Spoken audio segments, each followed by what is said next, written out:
Bonjour maman, comment vas-tu? Ça va très bien. Et toi, ma fille? Ça va très bien, merci. Alors dernièrement, tu nous as témoigné sur un sujet qui nous touche particulièrement, nous touche tous, concernant la lecture de la parole de Dieu. Pourrais-tu nous en dire un peu plus? Oui, je m'en souviens de ce témoignage. Mhm. En fait, je suis venue en Jésus il y a quelques années en arrière et j'avais beaucoup de difficultés pour lire la parole. Dans le sens où quand je lisais la parole, par exemple, pendant la lecture, il y avait d'autres idées qui me venaient en tête, qui n'avaient rien à voir avec la parole et qui me perturbaient. Et des fois, c'est le sommeil qui me prenait et je n'allais pas jusqu'au bout de la parole. Mais dernièrement, enfin, il n'y a pas très longtemps, le Seigneur Jésus-Christ m'a fait vraiment grâce. Alléluia, alléluia. Tu peux partager cette grâce avec nous? Je certifie vraiment que le Seigneur Jésus est merveilleux. Amen, alléluia. Il y a eu un moment où on a eu dernièrement un programme de lecture. D'accord. Il fallait lire 5 livres du Nouveau Testament. Oui, je me souviens de ça. Nous devons le lire successivement 10 fois en 4 jours. Oui, tout à fait, je me souviens parfaitement. Voilà, les 5 livres c'était 10 fois, mais en 4 jours. Voilà. Donc c'était vraiment très intense.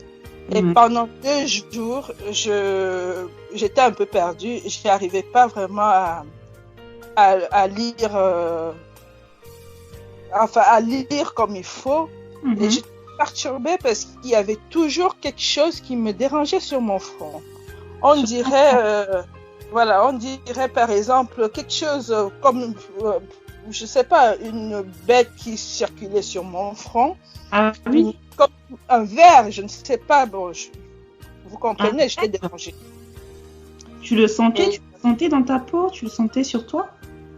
Non, je sentais comme si, vous savez, comme des fois, là tu as un fil, on dirait un cheveu qui te dérange sur le front, quoi. Un cheveu, d'accord. Donc tu avais la sensation d'avoir un cheveu sur le front.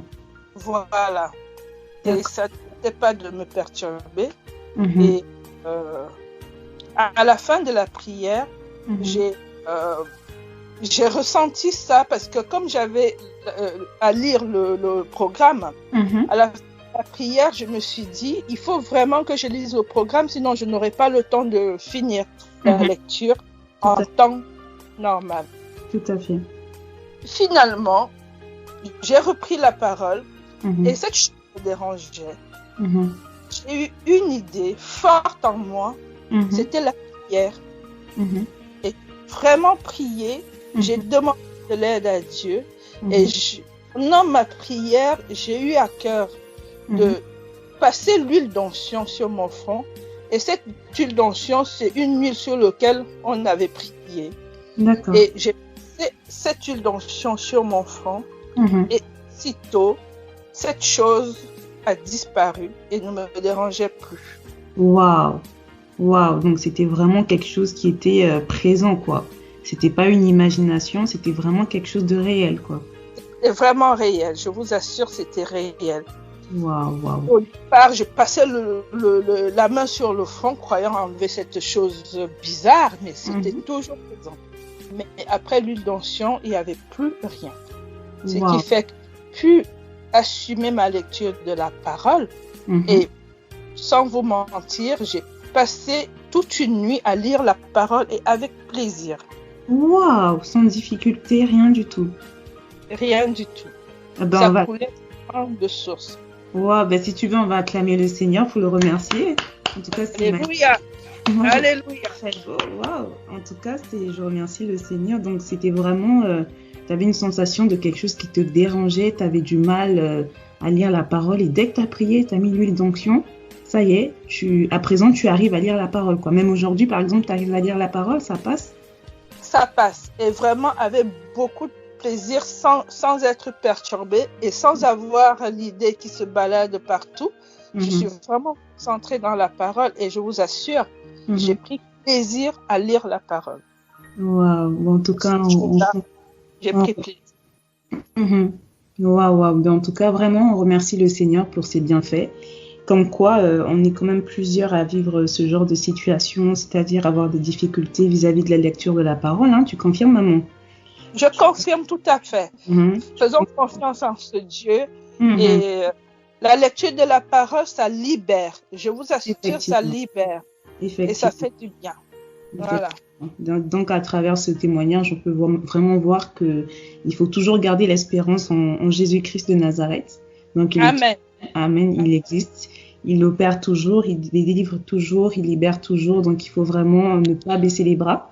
Et même quand on ne sait pas forcément ce qu'on a, comme maman disait, hein, elle avait un cheveu qui la dérangeait, elle pouvait passer outre, se dire que c'est une imagination, mais non, elle, par la foi, elle est partie, elle a pris son huile d'onction, elle l'a appliquée et aujourd'hui elle est libérée. Bon, en tout cas, on remercie le Seigneur Jésus et je souhaite que tu continues encore à lire beaucoup la parole, maman. En tout cas, c'est magnifique et gloire au Seigneur Jésus-Christ de Nazareth. Amen. Amen. Comment tu veux lire la parole de Dieu? Il y a des obstacles. Tu es empêché. Qu'est-ce qui peut empêcher un être humain d'aller lire les saintes écritures? C'est très simple, c'est le diable. C'est le diable parce qu'il sait que en lisant la parole, tu vas connaître la vérité va te rendre libre. Alors, notre sœur a eu cette injonction, cette inspiration de prendre l'huile d'onction qui représente encore le sang de Jésus, ce sang qui enlève les obstacles. Et elle a pu enlever l'obstacle et la lecture de la parole a coulé. Nous avons bon nombre de personnes ici dehors qui ne parviennent pas à lire la parole à cause des obstacles. Et là, je me souviens encore, lorsque Moïse est envoyé par l'Éternel en Égypte pour libérer le peuple d'Israël hors de l'Égypte. Moïse dit bien à Pharaon, laisse mon peuple aller car ils doivent aller rendre à Dieu un culte. Où? À la montagne de Sinaï. Là, il faut comprendre une chose. La délivrance, c'est pour un objectif bien précis. C'est pour que, après que tu sois délivré, que tu connaisses le Dieu de ta délivrance. Pas l'homme qui t'a libéré, mais le Dieu qui a envoyé l'homme pour t'accorder la délivrance. Une fois que tu l'as connu, tu peux l'adorer. Maintenant, ça c'est très clair dans la parole ici. Il nous est dit, après que nous soyons délivrés de nos ennemis, il nous accorde de le servir sans crainte, en marchant devant lui dans la sainteté et dans la justice tous les jours de notre vie. Nous voyons ça dans le livre de Luc chapitre 1. Il y a ça là-bas et c'est bien clair. Donc voilà le but de la libération. Donc ceux qui prennent la délivrance et ils s'échappent des églises et ils s'échappent de la parole de Dieu, ils n'ont rien compris à la délivrance. Voilà pourquoi ils vont être délivrés et encore redélivrés et recommencer encore à être délivrés. Pourquoi? Ils ont vu l'homme, ils ne voient pas le Dieu de la délivrance. Et c'est une erreur. Quand tu es libéré, la prochaine étape, c'est que tu connaisses le Dieu de ta délivrance. Si tu ne connais pas le Dieu de ta délivrance, les problèmes là qui sont partis vont encore revenir. Parce qu'il n'y a que Dieu qui t'a délivré. Le même Dieu qui t'a délivré, c'est le même Dieu qui peut encore te protéger et protéger ta délivrance. Que Dieu vous bénisse.